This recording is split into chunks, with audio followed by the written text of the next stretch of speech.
छोटे गुसाई जी और आए हैं, कहाँ दिख नहीं रहे, बरसाना के हैं, चले गए, घर पे गए। एक हमारे भैया हैं, श्री जी के सेवक हैं, वो भी आए। हमने कि आज श्री जी को इतना भाव आरोह है। ऐसी हमारी किशोरी जी की रास स्थली चंद्र सरोवर। तो ये बात याद रखनी है कि वृंदावन में वंशी ठाकुर जी ने बजाई है और गिरिराज जी के चंद्र सरोवर पर वंशी को नाद श्री किशोरी जी कर रहे हैं और ठाकुर जी को बुला रहे हैं। ऐसे चंद्र सरोवर पर कल हमारे यजमान जी के ठाकुर जी को उत्सव है। कहाँ गए? अंतर ध्यान है गए? अच्छा, कब कब में विराज गए? मैं तो घबराएगा कि बंसी बजी कहीं चले तो नहीं गए। वाह, हम विराज गए भीतर। अरे बड़े नटखट हैं, हमारे आंख के सामने बीच से पर्दा के चले गए हैं, गुप्त रूप से पहुंच गए बरसाने। बोले हरी श्री जी तुम्हारी वंशी को ऐसा भाव सुनायो, कथा में मुंह पर रहो नहीं गए हो, मैं आ गए हो। तो ऐसी हमारे श्री वंशी अली जी, इतने सुंदर सुंदर चरित्र हैं हमारे व्रज के रसिकन के, कितनों वर्णन करूं मैं, हजार मुख है जाए तो भी वर्णन करना संभव नहीं है। इतने प्यारे, इतने मधुर कि बस रोते रहो। वंशी अली जी को चरित्र तो बहुत ही सुंदर है। 12 वर्ष तक बरसाना गए, ऊपर नहीं गए दर्शन करने। क्यों? किशोरी जी बुलाएंगी तब जाऊंगा। और 12 वर्ष भी कहाँ रहते? जहां बरसाने के सब लोकल रहने वाले ब्रजवासी अपने घर में झाड़ू पोंछा लगाए के जो कूड़ो कचड़ डालते, कूड़े के ढेर में जाके बैठते। कोई ब्रजवासी ने कही बाबा यहाँ काय को बैठो है, कहीं और बैठ जा ना है। जी बड़ी कृपा है मुँह पे, लोग ब्रजवासी इनकी चरण रज लेवे के काजे उनके घर घर जामे। यहाँ सबरे ब्रजवासी अपने घर की रज मुँह पे आए के डार जाए, अपने आप ही मैं यहीं बैठूंगा। 12 वर्ष वहां रहे। 12 वर्ष बाद एक दिन किशोरी जी ने ऊंची अटारी से पुकारो है, और जैसे पुकारो आप दौड़ करके ऊपर गए और श्री जी ने तब आपको वंशी अली कह करके पुकारो। आपको नाम तो वंशीधर हो, बहुत सुंदर चरित्र है। इन्हीं के ही शिष्य हुए फिर किशोरी अली, जिनका मैं परसों चरित्र सुना रहा था, जिनकी पत्नी का नाम किशोरी था और किशोरी कहते कहते रो रहे थे सब जगह। तो श्री जी ठाकुर जी से बोली मेरो नाम गाय के कोई रो रो है। ठाकुर जी तुम्हारो नाम ना गा रो, अपनी घरवारी को नाम गा रो है। किशोरी जी बोली अरे किशोरी नाम तो मेरो ही है, मैं तो यहाँ पे कृपा करूंगी। और किशोरी जी ने प्रकट होकर दर्शन दिए। वही फिर किशोरी अली, वो वंशी अली जी के शिष्य हुए और दोनों गुरु शिष्य मिलकर के किशोरी जी ठाकुर जी को पुकारते थे। अद्भुत लीला ऐसी। तो कल चंद्र सरोवर दर्शन भय। आज कथा में परम पूजनीय प्रातस्मरणीय सदगुरुदेव भगवान पूज्य पिताजी महाराज को आगमन भयो है। आप सब वैष्णवन की ओर से पूज्य गुरुदेव के युगल चरणन में प्रणाम, बारंबार वंदन। हमारी माताजी भी आई हैं, उनको भी बारंबार प्रणाम। हमारी मौसी जी भी आई हैं। आप श्री जी भवन की गोस्वामी परिवार में ही हैं। आपकी 2.5 वर्ष में सेवा आवे श्री जी में बरसाना में, आपको भी बारंबार प्रणाम। हमारी मामी भी आई हैं, उनको भी बहुत बहुत मलूक प्रणाम। और हमारे परम पूजनीय जिन्होंने प्रथम कथा में खूब आशीर्वाद प्रदान किया, मेरी पहली कथा में वृंदावन से पहली कथा में आशीष दियो, जिनने ऐसे परम पूजनीय श्री प्रातस्मरणीय महेशानंद जी महाराज भी पधारे हैं, आपको भी बारंबार प्रणाम। और महाराज जी बोले पहली कथा के बाद अब आया हूँ, हैं 10 वर्ष महाराज जी मेरी पहली कथा कोई पचा रहे हैं, आज जब पच गई तब आए हैं। 10 वर्ष है गए महाराज जी, 2015 में भई कथा। हाँ आज श्री राधा रमन लाल जी की परम सेवायत हमारी बड़ी बहन जी भी आई हैं, उनको भी बहुत बहुत प्रणाम। कितना बढ़िया, देखो हमसे ज्यादा सौभाग्यशाली होगा कोई? ब्रज में जन्मे सबरो परिवार भी ब्रज मंडल में ही है। कोई श्री जी की सेवा में, कोई लाल जी की सेवा में, एक बहन जी को परिवार बिहारी जी की सेवा में। एक तरफ से राधा वल्लभ लाल जी की सेवा, सब पूरे व्रजमंडल की सेवा में सब लगे हैं और सबन के आंसू प्रसादी या लाला को प्राप्त है जाए, ऐसी कृपा है। बड़े आनंद की बात, आज ठाकुर जी को जन्मोत्सव कथा में करना है। श्री परीक्षित जी को 7 दिन में मरने का श्राप लगा। क्यों? बंधुओं, आज कलिकाल में श्राप लगता है ना, लेकिन हां, किसी के हृदय को यदि अत्यंत वेदना यदि आपने दी है, किसी के हृदय को यदि अत्यंत कठोरता से आपने कष्ट दिया है, उसकी हृदय की वेदना ही श्राप रूप में आपको लग जाती है। इसलिए चाहे जो कीजिए, पर किसी के हृदय को बहुत मत दुखाइए, क्योंकि कलिकाल में यही श्राप है कि किसी के हृदय को बहुत पीड़ा यदि आपने दी है, कोई आपके कारण बहुत रोया है, कोई किसी को आपने बहुत परेशान किया है, तो प्रसन्न नहीं रह पाओगे। यही श्राप है। प्राचीन सतयुग त्रेता द्वापर में तो वाक वज्रम विशसर्जः, वाणी से श्राप दिया जाता था कि जाओ मैं श्राप देता हूं तुमको ऐसा। आजकल कलिकाल में तो बताया भी नहीं जाता कि हमने तुमको श्राप दे दिया, बस वो तुम्हारी याद करके कोई, मतलब तुम्हारे कारण कोई रो गया है, कोई बहुत वेदना में चला गया है, कोई किसी की रातों की नींद आपने बर्बाद की है पीड़ा दे करके, तो आप सुखी नहीं रह पाओगे। क्योंकि कलिकाल में श्राप प्रकृति देती है, पर्यावरण देता है। इसलिए कभी किसी के हृदय को बहुत वेदना मत पहुंचाइए, और पहुंचाई हो तो अंतिम समय आवे उससे पहले पहले, अरे अंतिम समय तो बहुत दूर की बात, जब पता चले तब ही क्षमा मांग लीजिए, जाके हाथ जोड़ लीजिए, कान पकड़ लीजिए, नाक रगड़ लीजिए। और कहीं भूल से जिसको आपने वेदना पहुंचाई वो धामवासी, ब्रजवासी या फिर भगवत प्रेमी है, तो आपको कोई क्षमा नहीं कर सकता, ठाकुर जी भी क्षमा नहीं करेंगे। श्री रघुनाथ दास गोस्वामी 6 गोस्वामियों में एक, आप राधा कुंड पर विराजते थे और नित्य श्री प्रिया प्रियतम की नित्य केली का अनुभव करते थे। एक दिन आप अपने नेत्र बंद करके प्रिया जी और ठाकुर जी की नित्य केली में देख रहे हैं कि श्री प्रिया जी को किसी वृक्ष के पुष्प बहुत भागे, और ठाकुर जी से आपने कही कि नेक मुंह को ऊपर उठाओ, मैं ये पुष्प तोड़ूंगी।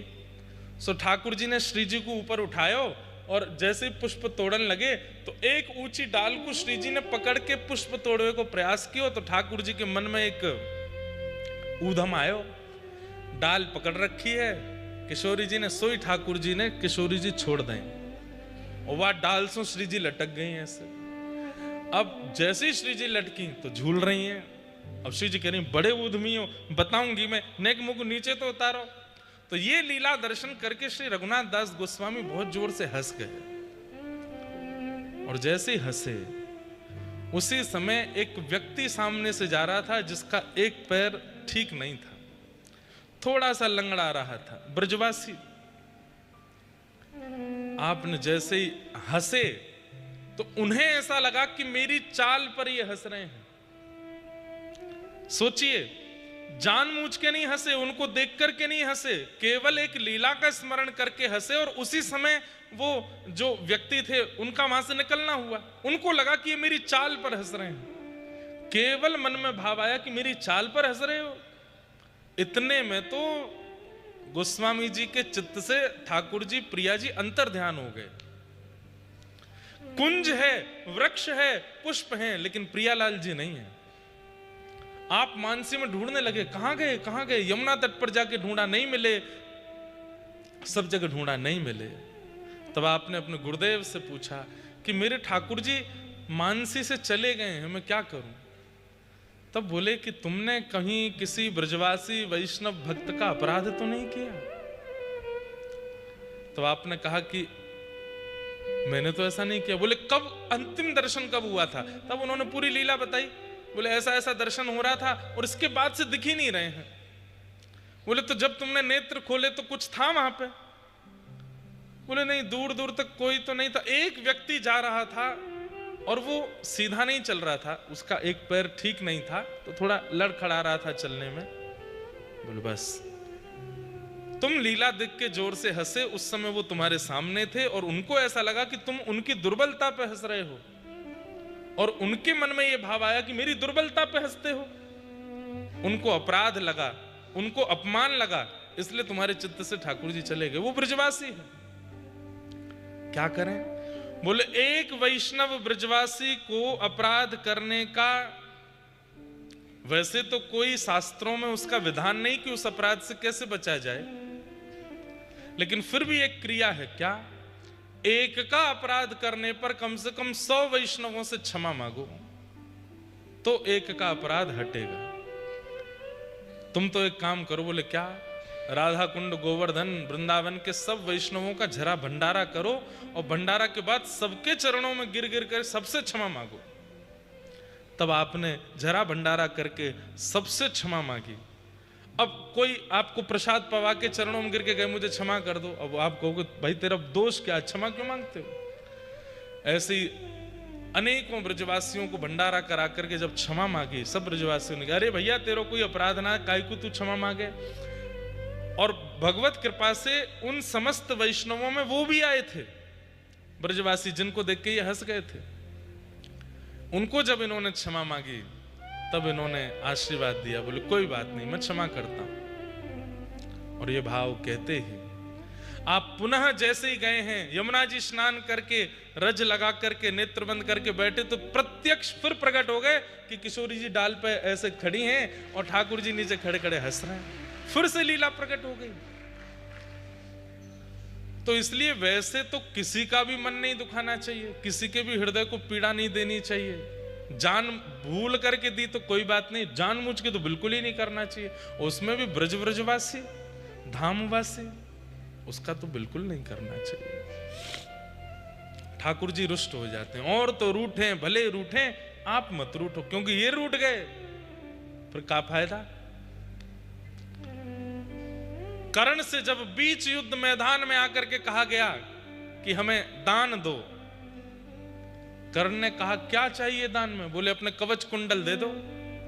जिन कवच से कर्ण के प्राण बच रहे थे, उन्हीं कवच को जब दान में मांगा। दानवीर कर्ण देने वाले, मांगने वाले से कभी मना नहीं करते। तब कर्ण ने अपने कान के कुंडल और कवच उतार के दिए, तो सबने समझाया, बोले कर्ण युद्ध के बीच में दान क्यों करना है, बोल दो, युद्ध के बाद कर देंगे। तब कर्ण हंस करके एक बात कहते हैं, मैं किससे अपने आप को बचाने का प्रयास कर रहा हूं? पांडवों से? बोले नहीं, पांडवों से बचने के लिए मुझे युद्ध करने की आवश्यकता नहीं है। ये पांडव मेरा बाल बांका भी नहीं कर पाएंगे। अर्जुन के रथ के सारथी के रूप में कृष्ण बैठे हैं। अरे परमात्मा मुझसे रूठा है, मेरे विपक्ष में खड़ा है। ये कवच कुंडल क्या, 1000 कवच कुंडल भी मेरी रक्षा नहीं कर पाएंगे। उतार के दे देते। ठाकुर जी रूठ गए। ठाकुर जी रूठ गए तो फिर कोई बचा सकता है? कोई नहीं बचा सकता। इसलिए ठाकुर जी के रूठने का एक ही क्रम बताया, भक्तमाल जी में, भागवत जी में, सब जगह एक ही वजह से ठाकुर जी रूठते हैं। उनके किसी प्रिय का तुम अपराध कर दो, ठाकुर जी रूठ जाएंगे। इसलिए कभी अपराध मत करो। राजा परीक्षित ने शमीक ऋषि के गले में मरा हुआ सर्प डाल दिया। क्यों? जल मांगा था, लेकिन शमीक ऋषि समाधि में बैठे थे, समाधि के कारण जल नहीं दे पाए, तो उनको अपना अपमान लगा और गले में मरा हुआ सर्प डाल दिया। कुछ बालकों ने यह दृश्य देख करके शमीक ऋषि के पुत्र श्रृंगी को बता दिया। श्रृंगी जी ने उसी क्षण श्राप दे दिया कि मैं श्राप देता हूं राजा परीक्षित को, 7 दिन बाद तक्षक सर्प डसेगा, उनकी मृत्यु हो जाएगी। अपने अपराध का यदि बोध होता है तो इसमें यही मानना चाहिए कि आचार्य, गुरुजन और ठाकुर जी की मुझ पर कृपा है कि मेरी गलती का मुझे बोध हो रहा है, मेरी गलती की मुझे ग्लानि हो रही है। दुनिया में ऐसे कितने लोग भरे पड़े हैं, पूरा जीवन निकाल देते हैं, लेकिन अपनी गलती कभी नहीं मानते, अपनी गलती कभी स्वीकार नहीं करते, अपने किए का कभी उनको बोध नहीं होता। गलत करते करते पूरी दुनिया से निकल जाते हैं, लेकिन कभी उनको नहीं लगता कि हमने ये गलत किया। और एक बात सुनिए, अपने अपराध का बोध जिसको हो जाता है, ठाकुर जी उसको स्वीकार करते हैं, वो कहीं ना कहीं वैष्णव श्रेणी में आ जाता है। लेकिन जिसको अपनी गलती कभी स्वीकार नहीं होती वही तो राक्षस।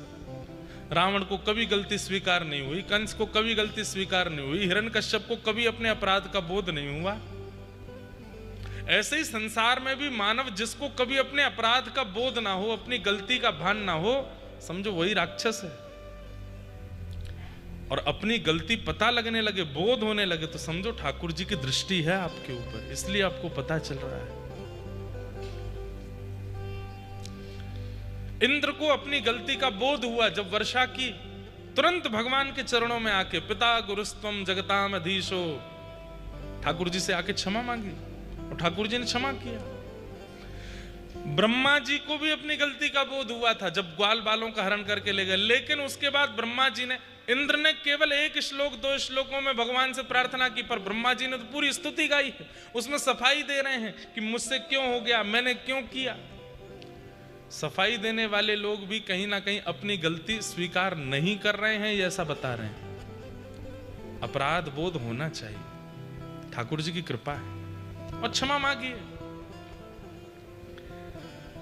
राजा परीक्षित को अपनी गलती का बोध हुआ, बोले जिन हाथों से संतों के हृदय कंठ में माला पहनानी चाहिए थी, मरा हुआ सर्प पहना दिया मैंने। अरे मेरे भुजा कट क्यों नहीं गई, मेरा साम्राज्य जल क्यों नहीं गया, मैंने इतना बड़ा अपराध किया। तभी गौरमुख नाम के एक शिष्य शमीक ऋषि के आश्रम से आए और आकर के उन्होंने बताया, राजा परीक्षित, आपने जो कृत्य किया उसके कारण आपको 7 दिन में मरने का श्राप शमीक ऋषि के पुत्र श्रृंगी ने दिया है, आप अपनी मुक्ति का उपाय ढूंढ लीजिए। राजा परीक्षित बेचैन नहीं हुए। बहुत ध्यान से सुनिएगा, बहुत लोग यहां बैठे हैं जिन्हें मैं ये बात बताना भी चाहता हूं कि परिस्थिति कैसी भी आ जाए, आपकी विचलनता इस बात का प्रमाण दे देती कि ठाकुर जी पर आपको विश्वास नहीं है। बालक मां की गोद में जाकर के भी भयभीत हो, विचलित हो, इसका मतलब क्या, वो अपनी मां को भी पहचान नहीं पाया है। और इससे बड़ा दुख मां को कुछ नहीं हो सकता कि बालक मां की गोद में भी रो रहा है। सबने शांत कराने का प्रयास किया, लेकिन जैसे मां, अरे मेरा बेटा मुझ पे शांत होगा, और मां की गोद में आकर के वो भयभीत होकर के रोने लग जाए तो मां रोने लगेगी, अरे मेरा बालक, मैंने जन्म दिया फिर भी रोता है। ठीक वैसे ही जब परिस्थिति विचलित होती है, जो कभी ठाकुर जी को नहीं बचते वो यदि परिस्थिति से रोते हैं तो ठाकुर जी को बुरा नहीं लगता, क्यों, ये मेरे हैं ही नहीं, रोए तो रोए। लेकिन जो मुख से कृष्ण नाम कहते हैं, ठाकुर जी का नाम बोलते हैं, किशोरी जी का नाम बोलते हैं, वृंदावन में रहते हैं, श्री जी की शरण में रहते हैं, एक परिस्थिति आने पर विचलित हो जाएं तो ठाकुर जी को कहीं ना कहीं यह संकेत मिलता है कि मुझ पर भरोसा नहीं, मुझ पर विश्वास नहीं। भैया ये संसार है, इस संसार में आपका सुंदर निर्माण यदि ठाकुर जी को करना होगा और आपका अंतिम जन्म यदि ठाकुर जी को करना होगा तो परिस्थितियां कभी खत्म नहीं होंगी, आती ही रहेंगी, आती ही रहेंगी। बस एक काम कीजिए, ठाकुर जी पर पूर्ण भरोसा कीजिए, सब मंगल करेंगे, सब आनंद करेंगे। आप गलत नहीं हो तो आपका कोई बाल बांका नहीं कर सकता, विश्वास करो। राजा परीक्षित भयभीत नहीं हुए, 7 दिन में मरने का श्राप सुनकर के अपने पुत्र जन्मेजय को राज्य गद्दी पर बिठा दिया, निकल पड़े। हमारी दृष्टि में ना कथा कहने का मतलब केवल प्रसंग पूर्ति नहीं होता है। कथा कहने का मतलब उस प्रसंग से आप क्या समझ रहे हो और आप अपने जीवन में क्या उतार रहे हो, ये हमारी मुख्यता ज्यादा है, इसलिए हमको विलंब भी होता है। राजा परीक्षित अपने पुत्र को राज्य गद्दी पर बिठा के निकल पड़े और गंगा जी के तट पर जाकर के बैठे, अनेक ऋषियों से जाकर के उन्होंने प्रश्न किया, मेरे जीवन के बहुत कम दिन बचे हैं, मैं क्या करूं। नहीं को मुनिर्यस्य वच प्रमाण, अनेक लोगों ने अनेक उत्तर दिए लेकिन कोई प्रमाण नहीं दे पाया कि इससे तुम्हें मुक्ति मिलेगी। तभी तत्रा भवद भगवान व्यास पुत्रो यदीच्छया गामटमानो नपेक्षा अलक्षलिंगो निजलावतुष्टो व्रतश्च बालैरवधूतवेश। बोलो सुखदेव जी महाराज की। अवधूत रूप धारण करके, दिगंबर मतलब आकाश ही जिसके वस्त्र हैं, ऐसे सुखदेव जी के रूप में स्वयं भगवान आए हैं। तत्रा भवद भगवान व्यास पुत्रो।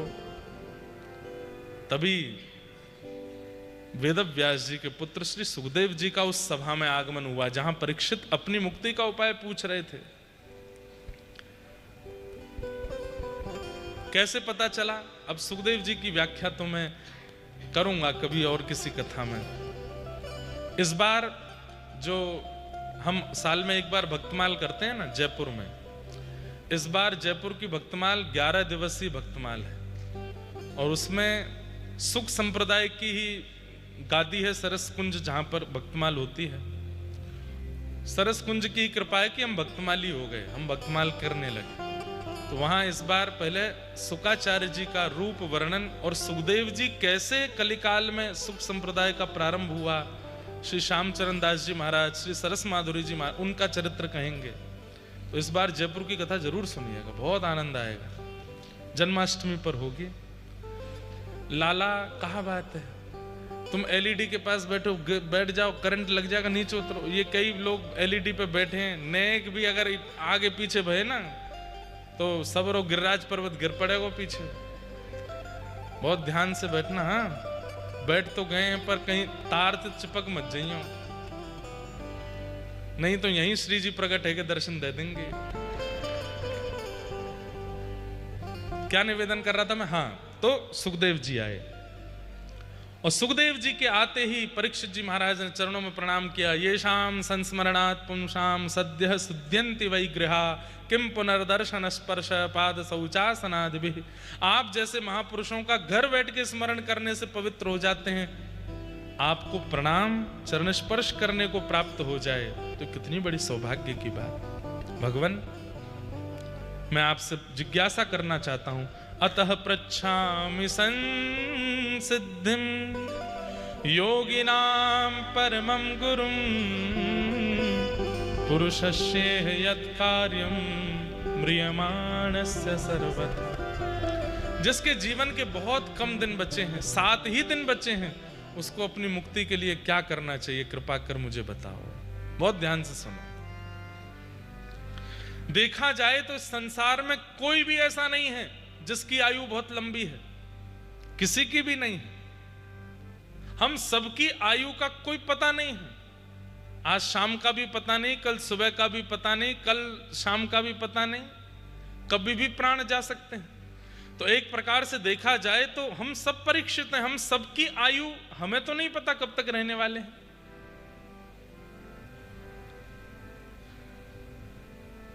इसलिए हम सबके लिए ये प्रश्न है कि जल्दी मरने वाले की मुक्ति का उपाय क्या है। हम सब जल्दी मरने वाले हैं, कभी भी मर सकते हैं, कोई भरोसा तो नहीं। क्या करें? तब यहां से श्री सुखदेव जी बोलना प्रारंभ करते हैं। वरीयानेशते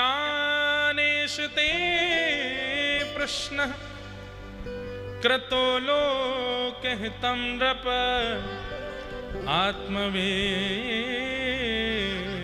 सम्मतः पुंसां श्रोतव्यादिषु यप्पर।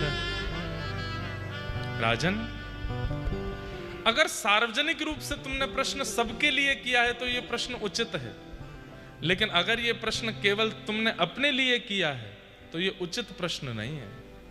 क्यों? क्योंकि तुम पांडवों के वंशधर हो। भगवान ने जिन पांडवों का संग किया, भगवान ने जिन पांडवों का साथ दिया, हर परिस्थिति में जिनकी रक्षा की, उनके वंशधर हो तुम। और तुम भी वो बालक हो जो मातृ गर्भ में ही पधारने वाला था, लेकिन भगवान ने आकर के तुम्हारी रक्षा की। तुम्हारे जैसा बालक जिसकी रक्षा, प्राण रक्षा स्वयं भगवान ने गर्भ में आके की हो, उस बालक को मुक्ति की याचना नहीं करनी चाहिए। तुमको तो मुक्ति मिल ही जाएगी क्योंकि तुमने भगवत संग किया है। तुमको भगवत अनुग्रह प्राप्त हुआ है, तुमको भगवत कैंकर्य मिला है। एक क्षण के लिए ठाकुर जी तुम्हारे साथ गर्भ में रहे हैं। तुम मुक्ति की याचना करो। एक मेरे को बहुत अच्छी बात आ रही है मन में, ध्यान से सुनना। तिलक धारण करते हैं, कंठी धारण करते हैं, एकादशी नियम करते हैं, जप करते हैं, वृंदावन वास करते हैं, परिक्रमा करते हैं। हम लोग भी यदि मृत्यु के कारण विचलित हो रहे हैं तो हमें भी विचलित नहीं होना है। हमारे लिए भी यही उत्तर शुक्राचार्य जी कह रहे हैं कि भाई तुमने सिर पर ऊर्ध्वपुंड लगाया है, गले में कंठी पहनी है, धाम वास करते हो, एकादशी करते हो, मुक्ति तो तुमको मिल ही जानी है, फिर इतने घबरा क्यों रहे हो? मुक्ति तो हम सबको प्राप्ति हो जानी है। कुछ मत करो, नित्य तिलक धारण करे रहो, मुक्ति तब भी हो जाएगी। कंठी पहन करके रहो तब भी मुक्ति हो जाए। भक्तमाल जी कंठ में धारण कर लो तो भी मुक्ति हो जाएगी। धाम में रहने लगो तो भी मुक्ति हो जाएगी। नित्य किशोरी जी का नाम गान करने लगो, मुक्ति तो तब भी हो जाएगी। पर मुक्ति प्राप्त करना मेरा उद्देश्य नहीं है। जो भगवत परायण भक्त हैं उनको मुक्ति की याचना नहीं करनी चाहिए। भाई कथा सुनने दो सब श्रोताओं को, भैया आगे बैठ जाओ, खिसक आओ, लेकिन कथा सुनते रहो, ध्यान से सुनो, सब लोग बहुत ध्यान से सुनो। मुक्ति तो मिल ही जानी है। अभी हम जितने लोग पुरुषोत्तम मास में कथा सुन रहे हैं यमुना जी के तट पर, अधिकस्य अधिकम फलम, अधिक में एक कथा सुनने का कम से कम 1000 कथा सुनने का फल मिल जाएगा। एक कथा से कोई व्यक्ति 1000 कथा सुन ले उसको मुक्ति नहीं मिलेगी। मुक्ति तो मिल जानी। फूलने मत लग जाना इस बात पर, कहीं अभिमानी मत हो जाना कि अब तो हमें मुक्ति मिल जाएगी। नहीं, मुक्ति तो मिल ही जानी है। ये तो हम सब दावे से हैं कि हम सबको तो भगवत मुक्ति मिलनी है। गोलोक धाम मिलेगा, वैकुंठ मिले, साकेत मिले, कुछ मिलेगा, लेकिन हमारा साफल्य मृत्यु के बाद भगवत दर्शन में नहीं है। हमारा साफल्य तो जीते जी भगवत दर्शन में है। जब तक श्वास चले तब ठाकुर जी का अनुभव हो। किसी भी आचार्य ने, किसी भी भक्त ने, किसी भी परम भक्ता ने मृत्यु के बाद अनुभव की अभिलाषा नहीं रखी है। नयन भर देखूं नंद कुमार, बिन देखे हूं विवश भई हूं, रोम रोम सब वार, नयन भर देखूं नंद कुमार। अपनी जीवित अवस्था में देखना, जब तक श्वास चल रही है, जीव बोल रही है, कान सुन रहे हैं, आंख देख रहे हैं, हाथ चल रहे हैं, पैर चल रहे हैं, इस अवस्था में, इस संसार में ठाकुर जी को देख के जाना। मृत्यु के बाद तो दिखेंगे, ये तो निश्चित है, पर सचल ठाकुर जी का दर्शन करना है, उनका अनुभव करना है, उसके लिए हम यहां आए हैं। वही बात यहां पर शुक्राचार्य जी परीक्षित जी को समझा रहे हैं। परीक्षित, मुक्ति तो तुमको मिल जानी है, और बाय चांस ना भी मिल रही हो, 7 दिन बचे हैं तुम्हारे पास, मैं 7वें दिन अंतिम क्षण में भी आ जाऊंगा और तुम अंतिम श्वास भी ले रहे होगे, उस समय भी यदि तुम्हारे कान में नाम सुना दूंगा तो भी मुक्ति मिल जाएगी। क्योंकि योगिनाम नृपनिर्णीतम हरेर नामानुकीर्तनम, अंतिम श्वास में भी यदि हरि नाम सुन लिया जाए तो भगवत प्राप्ति। आज एक प्रश्न मेरे पास आया और उस प्रश्न में एक भाव है, ध्यान से सुनना। महाराज जी, आपने कहा था कि जिंदगी पाप करके भक्ति करो, जिंदगी पाप करके भक्ति करो आपका ये मन होगा, जिंदगी भर पाप करके भक्ति करो तो वह फलती नहीं है। लेकिन लोग तो ऐसा भी बोलते हैं कि जब जागो तब सवेरा।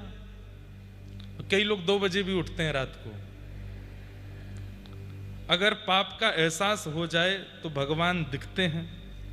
इन 2 अलग विचारों का क्या समाधान है? हम प्रश्न थोड़े असमंजस में, लेकिन हम समझ गए क्या बात है। आपका कहना ऐसा है कि जिंदगी भर पाप किया। कल हम 5 बातों पर चर्चा कर रहे थे ना, पाप, फल, बंधन, भय और मृत्यु।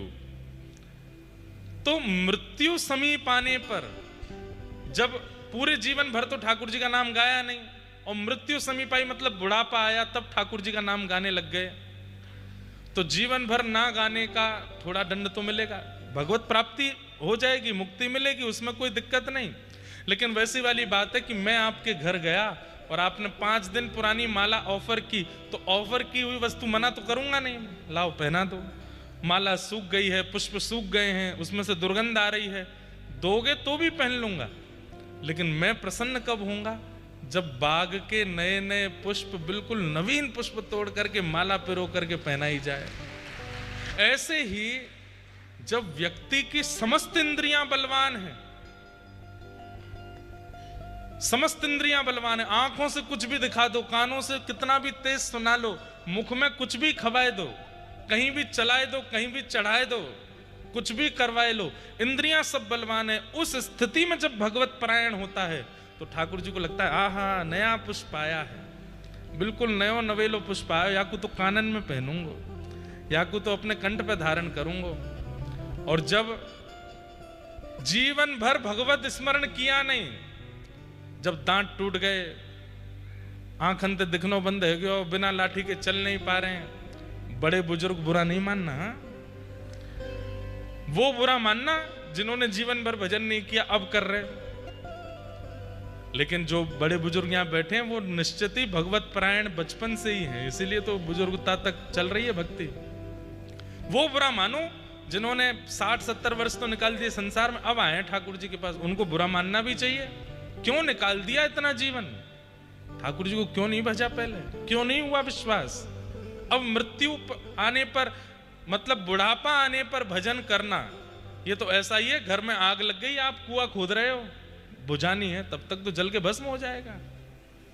एक प्रसंग हमने कहीं सुना था कि एक व्यक्ति संगीत सीखने के लिए गए, तो संगीत सीखने के लिए गए, तो जब संगीत सीखने गए तब उनकी उम्र थी 70 वर्ष। 70 वर्ष में सारे गामा पधा नी सा सीख रहे हैं, सारे गामा पधा नी सा। तो गुरुजी बोले तुम 70 वर्ष में रियाज करना शुरू करोगे, गाओगे कब? शमशान घाट में जाके। 70 वर्ष में प्रारंभ करोगे तो फिर तो शमशान में ही गाना पड़ेगा। तो ठीक वैसे ही अब भक्ति ही शुरू करी है 50 के बाद, तो फिर तो भैया ठाकुर जी को दर्शन मृत्यु के बाद ही होएगा। लेकिन बचपन से लग गए ठाकुर जी की सेवा में, बचपन से ही लगे हैं ठाकुर जी के अनुग्रह में। प्राप्ति सबको होती है, अंते नारायण स्मृति। अभी अभी मैंने कहा जीवन भर भगवान नाम नहीं गाया, अंतिम श्वास लेते लेते मुख से हरि नाम निकल गया तो भी मुक्ति मिल जानी है। लेकिन एक औदा होता है ना, एक कैटेगरी होती है ना, हमको केवल मुक्ति प्राप्त करने से हमारे मन को शांति नहीं है ना, हमें तो जीवित अवस्था में ठाकुर जी को देखना है। मीराबाई ने मृत्यु के बाद नहीं, सक्कूबाई ने मृत्यु के बाद नहीं, किसी भी भक्त ने मृत्यु के बाद भगवत दर्शन नहीं, जीवित किया है। तो हम मृत्यु के बाद क्यों? हमें भी जीवित करना। इसलिए यहां शुक्राचार्य जी ने प्रश्न समझाया, बोले परीक्षित 7 दिन बाद मुक्ति मिल जाए, इसमें तुम्हारा कोई साफल्य नहीं है। तुम तो मांगो कि भक्ति कैसे मिले कि इन 7 दिनों में मृत्यु हो, उससे पहले तुमको भगवत अनुभव होने लग जाए, और वो केवल भक्ति से मिल सकती है। तब श्री सुखदेव जी महाराज के चरणों में परीक्षित जी ने प्रणाम करते हुए निवेदन किया, भगवन् समीचीनम वचो ब्रह्मन् सर्वज्ञस्य त्वमानघ तमो विशीर्यते मह्यम हरे कतयतः कताम। आप कृपा करके अब मुझे मुक्ति का मार्ग मत बताओ, ये बताओ कि इन 7 दिनों में मुझे ठाकुर जी का अनुभव कैसे होगा।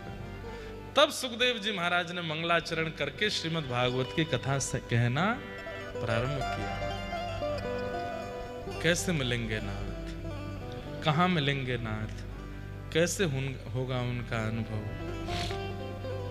ये प्रश्न जब किया तब शुक्राचार्य जी ने कथा सुनाना प्रारंभ किया। सुखदेव जी कथा सुना रहे हैं।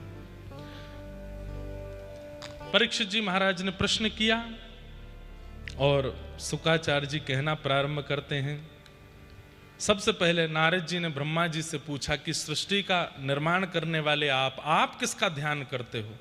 तब ब्रह्मा जी ने संपूर्ण भाव बताया कि लगता है कि मैं सृष्टि का संचार करता हूं, पर मेरे भी आराध्य परमात्मा हैं। उन्होंने कृपा करके मुझे चतुश्लोकी भागवत प्रदान की, वही मैं तुमको देता हूं। नारद जी महाराज उसी चतुश्लोकी भागवत को लेकर के श्री व्यास जी के पास गए और उन्हीं के द्वारा भागवत जी का विस्तारीकरण हुआ। तृतीय स्कंद में उद्धव और विदुर जी का पावन संवाद वृंदावन पर हुआ, उसके विषय में कथा सुनाई। तत्पश्चात श्री विदुर जी महाराज मैत्री मुनि के आश्रम हरिद्वार जाते हैं और वहां कुछ प्रश्न करते हैं और मैत्री मुनि उन्हें ज्ञान उपदेश करते हैं। सृष्टि का प्रसंग सुनाते हुए स्वयंभू मनु शत्रुपाक की 3 पुत्री और 2 पुत्र मैं सूक्ष्म में स्पर्श करते हुए चल रहा हूं।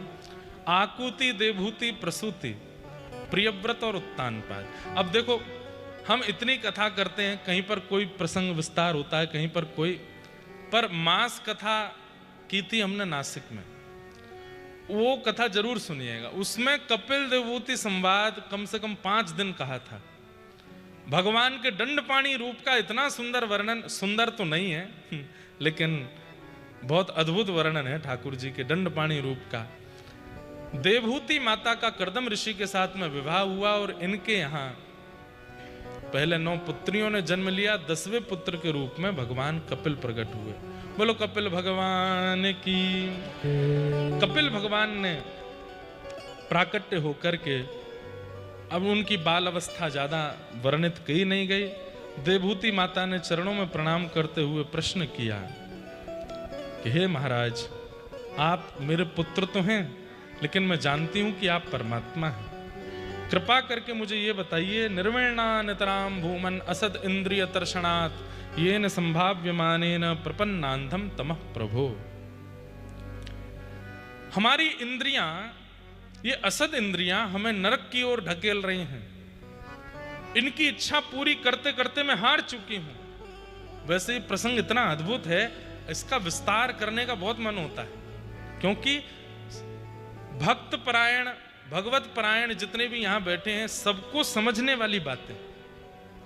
हम अपनी इंद्रियों को तृप्त करते करते करते करते पूरा जीवन निकाल देते हैं, पर ये इंद्रियां कभी तृप्त नहीं होती। आंखों को कितनी भी सुंदरता दिखाओ, जीव को कितना भी बढ़िया खवाओ, कानों को कुछ भी सुना दो, अंगों को कुछ भी पहना दो, लेकिन ये कभी तृप्त नहीं होते।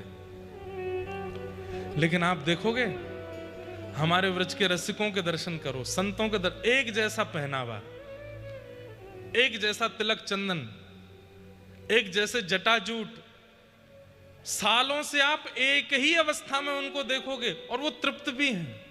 हम क्यों नहीं होते? फिर हमारी तृप्ति क्यों नहीं होती? हमारी इंद्रियों को रोज नया नया नया नया नया क्यों चाहिए? यही प्रश्न देवभूति माता भगवान कपिल से कर रही हैं।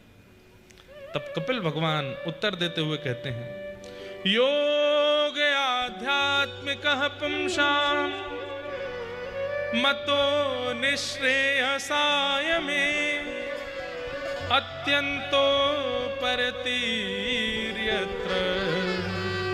दुःखस्य च सुखस्य च।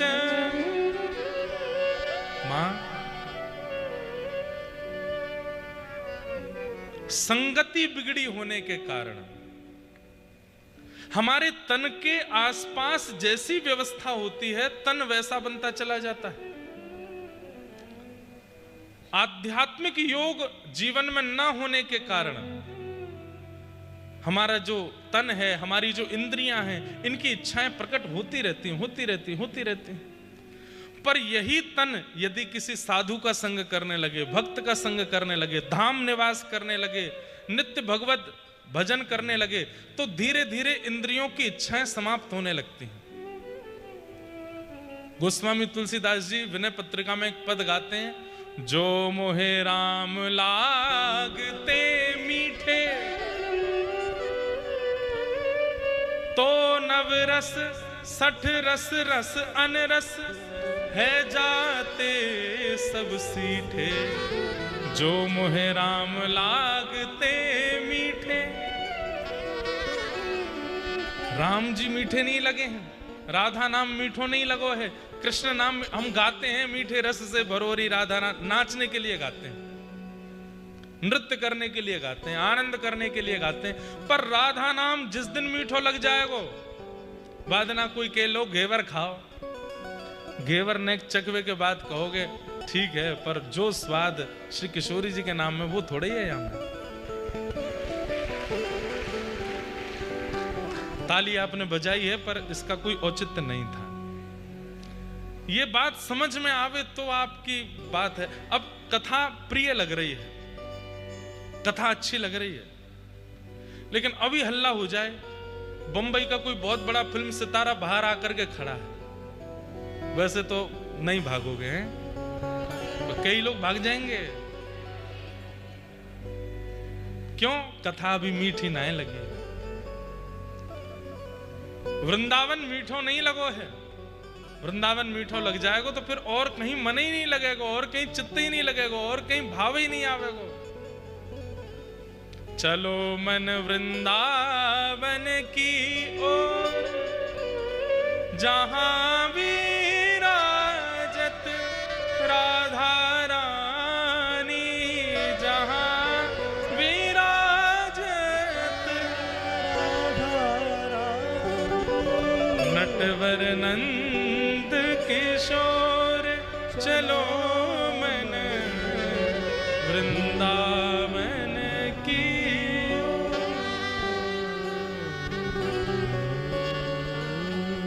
ठाकुर जी कह रहे हैं इंद्रियां विचलित क्यों रहती हैं? क्योंकि हमने संग बिगाड़ रखा, और संग केवल मानव का नहीं होता। गलत लोगों के बीच में रहोगे तो भी आपका मन तो बिगड़ेगा ही। पहनावा, उढ़ावा, खान पान, रहना सहना, सब कुछ आपके संग को दर्शाता है। अभी मान लो कल हम बढ़िया हेयर कट करवा लें अपना, और ये ऐसे यहाँ खड़े करवा लें इन बालों को जेल वेल लगा करके, यहाँ से पूरा साफ करवा लें, और बीच में यहाँ खेती करवा लें पूरी यूं, और यहाँ से महाराज भौन एक ने कटवा ले, और यहाँ पे एक बाली पहन ले, उल्टे सीधे करते श्रृंगार लोग। उसके बाद मैं यहाँ बैठ करके कीर्तन करूं, कितना विचित्र लगूंगा, कथा करूं, कितना अजीब लगूंगा। आपके मन पर बिल्कुल फर्क नहीं पड़ेगा। क्यों? संग दोष। संग केवल व्यक्ति का नहीं होता है, पहनावे, उढ़ावे, चाल चलन, सबका संग। पूज्य गुरुदेव भगवान भी विराज रहे हैं यहाँ पे। आज तक आपने इसी भेष में ही देखा होगा गुरु जी को। काला पटका पहनते हैं, बगलबंदी पहनते हैं, लांग वाली धोती हम तो घर में रहते हैं, कभी हमने तहमत वाली धोती में गुरुदेव को नहीं देखा।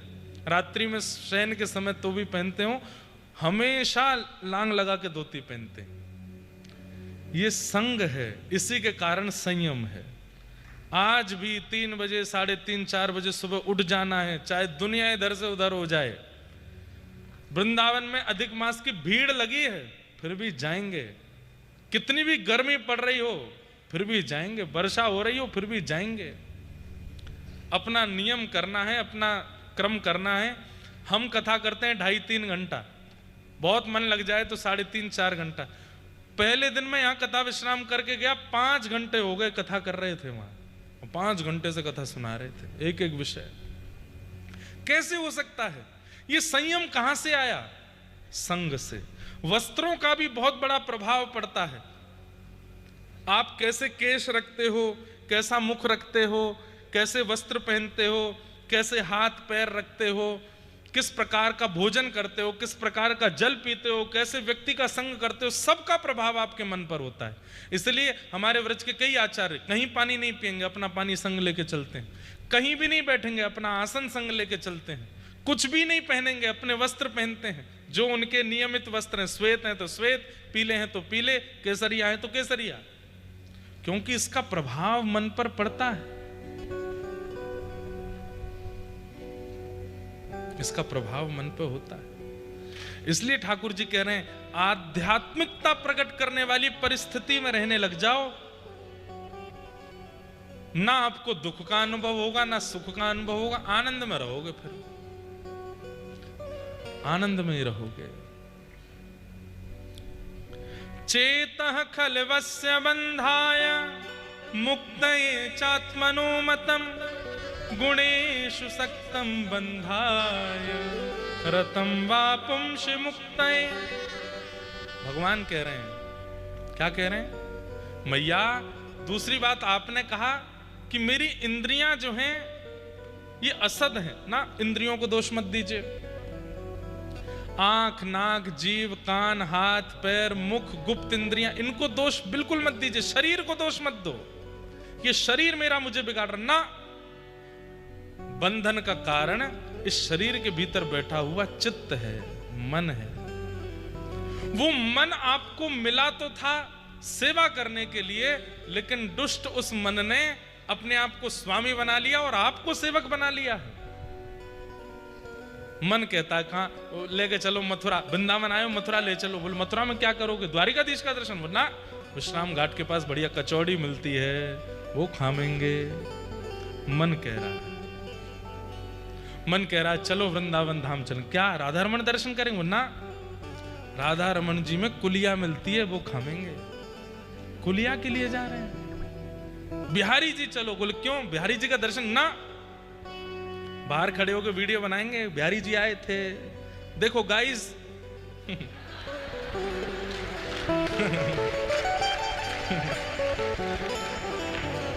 गाइस,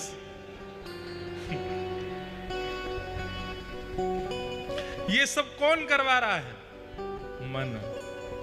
चेतः खलवस्य बंधाय, बंधन का कारण मन है, शरीर नहीं, इंद्रियां नहीं। अरे मैया, आप जिन इंद्रियों को असद कह रही हो, नेत्र नहीं होते तो मेरे दर्शन कैसे होते? कान नहीं होते तो मेरी कथा कैसे सुनती?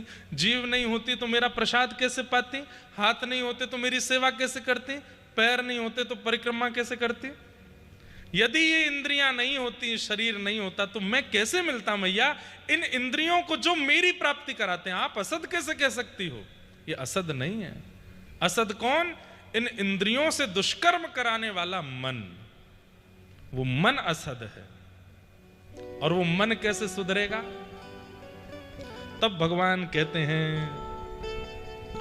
प्रसंगम अजरम पाशम आत्मनः कवयो विदुः स एव साधु सुकृतो मोक्षद्वारम अपाव्रतम।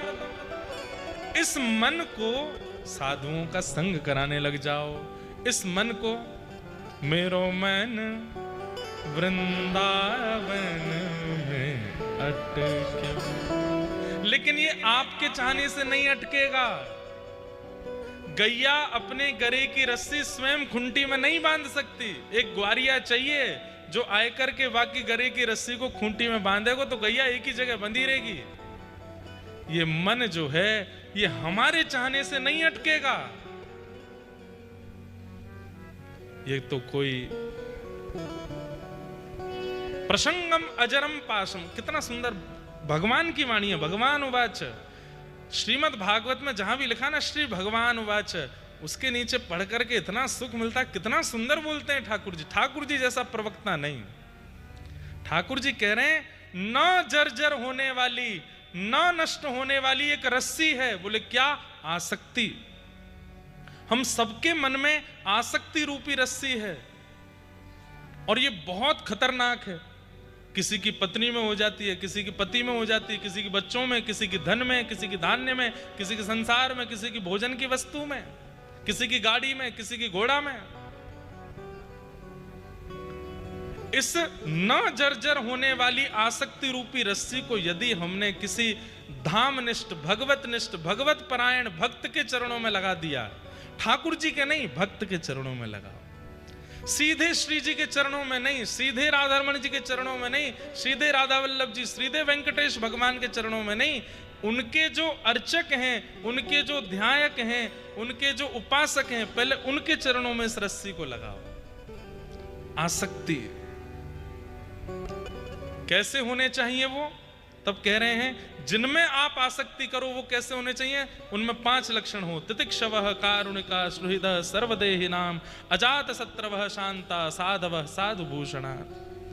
ये प्रसंग ऐसा है कि कम से कम 4 दिन बोला जाए, इतना अद्भुत है।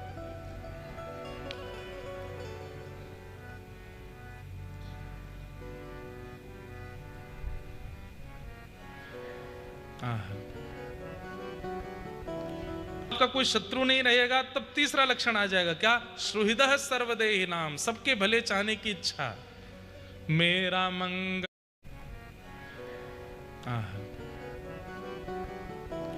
आपका कोई शत्रु नहीं रहेगा, तब तीसरा लक्षण आ जाएगा, क्या? सुहृदः सर्वदेहिनाम, सबके भले चाहने की इच्छा, मेरा मंगल तेरा मंगल सबका मंगल होए रे, सबके मंगल की इच्छा। और जब ये लक्षण आपके अंदर आ जाएगा, सबका मंगल हो, तब आपके अंदर करुणा आ जाएगी, दया आ जाएगी। और जब ये 4 लक्षण आ जाएंगे तो सबसे कठिन सहनशीलता आपके अंदर अपने आप आ जाएगी। 5 लक्षण भगवान कह रहे हैं जिसके अंदर हो उसका संग करो, पर ये 5 लक्षण वाला कोई ना मिले तो अपने अंदर ही लाओ। इससे क्या होगा? मन एकाग्र होगा।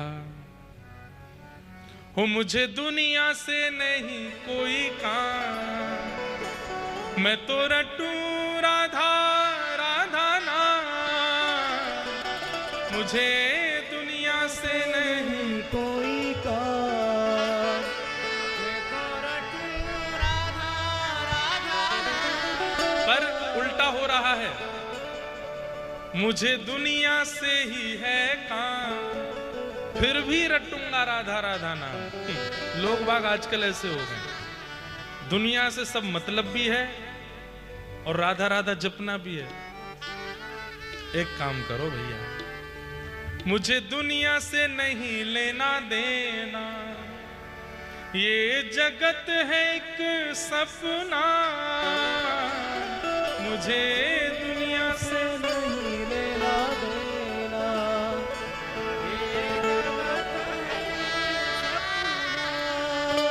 और एक बात बोलूं, सच में दुनिया सपना है, मैं सपने में ही हूं, आप सपने में ही हो। मार्कंडे ऋषि का नाम सुना? मार्कंडे ऋषि ने भगवान से कहा कि मुझे आपकी माया का दर्शन करना है। तो भगवान ने कैसे माया दिखाई? मार्कंडे ऋषि अपने आश्रम में बैठकर के होम यज्ञ कर रहे थे, तो जैसे ही समिधा लेकर के डाल रहे हैं उसी क्षण आपके नेत्रबंद हुए, और नेत्रबंद होते ही आप क्या देखते हैं? विशाल पर्वत टूट टूट करके गिर रहे हैं और समुद्र में उफान भर रहे हैं, पूरी पृथ्वी समुद्र के अंदर डूब रही है। हिमालय की ऊंची चोटियों के ऊपर से समुद्र की लहरें बह रही हैं और मार्कंडे ऋषि जीवित हैं। और तभी आप देखते हैं कि आप एक समतल भूमि पर पहुंच गए हैं, वहां रह करके आपने 1000 वर्ष तक तपस्या की। कभी बर्फ पड़ती है, कभी वर्षा होती है, कभी गर्मी होती है। अचानक से फिर से प्रलय आ गया, आप एक मछली के गर्भ में चले गए, फिर मछली के गर्भ से निकल के मगरमच्छ के गर्भ में चले गए, फिर वहां से निकल के फिर एक आश्रम में पहुंचे, वहां जाकर के फिर 1000 वर्ष तक तपस्या की। और उसके बाद फिर से प्रलय आया, और उस प्रलय में एक वटवृक्ष के ऊपर करार विंदेन पदार विंदम मुखार विंदे विनवेशयंतम वटस्य पत्रस्य पुटे शयानम बालम मुकुंदम मनसा स्मरामि। 1000 वर्ष की 2000 वर्ष की तो तपस्या कर ली, पूरा प्रलय 3 बार देख लिया, और असंख्य बार प्रलय देखने के बाद जब आंख खुली तो समिधा अभी हाथ से गिर रही थी। एक क्षण के स्वप्न में 2000 वर्ष जी करके आ गए, और तब जाके उनको पता चला कि ये तो स्वप्न था। कुछ पता नहीं है भैया संसार की माया, हो सकता है कि मैं स्वप्न में हूं, मैं वो हूं ही नहीं जो मैं बन के यहां बैठा हूं, आप वो हो ही नहीं जो यहां बन के बैठे हो, हम सब स्वप्न में हैं, हम शायद कोई और हैं, कहीं और हैं, ये भगवान की माया है। ज्यादा इसका सोच विचार। एक और कथा पूज्य मलुकपीठ वाले महाराज जी से सुनी। एक व्यक्ति जगन्नाथपुरी में रहते थे, उन्होंने महाप्रभु जगन्नाथ जी से मार्कंडे मुनि की तरह कहा कि मुझे भी प्रलय दिखाओ। ठाकुर जी बोले कब इस समय आएगा दिखाएंगे। अपनी पत्नी से बोले देवी बढ़िया खिचड़ी बनाओ, मैं समुद्र स्नान करके आता हूं। और जैसे ही समुद्र में स्नान करने गए तो जैसे ही गोता लगाया, गोता लगा के बाहर निकले तो काशी पहुंच गए। भगवान की माया। काशी में जाकर के बोले समुद्र का पानी मीठा कैसे हो गया, ये कौन सी जगह है? तो वहां किसी से बोला भैया मैं तो समुद्र में स्नान कर रहा था, मैं यहां कैसे आ गया? तो वहां खड़े लोग बोले आप रोज स्नान करने आते हो यहाँ पे, झूठ क्यों बोल रहे हो? बोले मैं यहां पहले कब आया? तभी एक व्यक्ति बड़े विद्वान आपको देख रहे थे, उन्होंने आपका हाथ पकड़ा, बोले चलो घर चलें। उनको लेकर के घर गए, बैठा दिया, पढ़ाने लगे। 10-5 साल उनको अध्ययन कराया। उन महापुरुष का अपनी बेटी से ब्याह कर दिया। सुनना, 10-5 साल बिल्कुल ऐसे ही निकले जैसे हमारे आपके निकलते हैं, रोज उठना बैठना खाना पीना। 10 साल बाद उनका ब्याह हो गया। ब्याह होने के बाद में बालक हो गए। बालक होने के बाद बालक बड़े हो गए, बालकों का भी ब्याह हो गया, नाती पोता संती सब हो गए। एक दिन आप सोच रहे थे मैं तो जगन्नाथपुरी में रहता था, वहां मेरी पत्नी थी, उसके बाद मैं समुद्र स्नान करने गया, फिर मैं काशी पहुंच गया। ये सब कैसी लीला? और मेरी ब्याह भी हो गया, मेरे बालक भी हो गए, बालकों के बालक भी हो गए। बेचारी वो जगन्नाथपुरी वाली पत्नी ढूंढ रही होगी मुझे। अब तो कहां बची भी नहीं होगी, कितने 60-70 साल तो हो गए। चलो भैया छोड़ो, पता नहीं वो स्वप्न था कि ये स्वप्न है। कमंडल लेकर के गए गंगा स्नान करने। जैसे ही गंगा में गोता लगाया तो निकले सीधे जगन्नाथपुरी में। और जगन्नाथपुरी में जब पहुंचे तो पत्नी चिल्ला रही थी पीछे से, खिचड़ी बन के तैयार हो गई है, वहीं खड़े हो इतनी देर से, निकल के बाहर आओ। तो वो महापुरुष, मैं कितनी देर से नहा रहा था, हो गए 10 मिनट, 10 मिनट से यूं ही पड़े हो उसके अंदर, निकल ही नहीं रहे हो। बोले 10 मिनट में सब देख करके आ गया मैं। खिचड़ी बन गई? बोले हाँ बन गई, खाओ।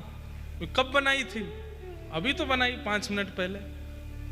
सर घूमने लगा, हे जगन्नाथ बचाओ, ये क्या कर रहे हो मेरे साथ? इतने में ही वो क्या देखते हैं, काशी में जिससे उनका ब्याह हुआ था वो सब बच्चों के साथ जगन्नाथपुरी उनको ढूंढते ढूंढते आ गई। जैसे ही वो सामने आई, ये दौड़े मंदिर की ओर, महाप्रभु जगन्नाथ के आगे हाथ जोड़े, मुझे नहीं देखनी माया। वो नहीं नहीं देख लो देख लो, आ रही है वो, पीछे आ रही है। बच्चे आकर के, पत्नी आके तुमको बताएंगे काशी में जाके ब्याह कर आए। भगवान अब खाई सो खाई, आगे खाई सो राम दुआई, अब नहीं देखनी आपकी माया, नहीं देखनी, जैसा चल रहा है सब ठीक है। ठाकुर जी तुरंत चुटकी बजाई, सब बिल्कुल सामान्य हो गया। तो कुछ कह नहीं सकते हैं कि हम भी असली हैं कि नहीं, आप भी असली हो कि नहीं, सब चल रहा है, कुछ पता नहीं। ठाकुर जी की लीला बड़ी विचित्र है भैया। इसलिए संसार में किसी से शत्रुता, किसी से मित्रता, किसी से प्रेम, किसी में आसक्ति, किसी में द्वेष, किसी में अभिनय, सब करके कोई फायदा नहीं है। जैसा ठाकुर जी जिवा रहे हैं वैसे जी के चले जाओ। कहीं ठाकुर जी की भ्रगुटी टेढ़ी हो गई तो नाथ द्वारा से कब कब में बंबई पहुंच करके 3-4 ब्याह कहां हो जाए कुछ पता नहीं है। ठाकुर जी कहीं कुछ भी कर सकते हैं।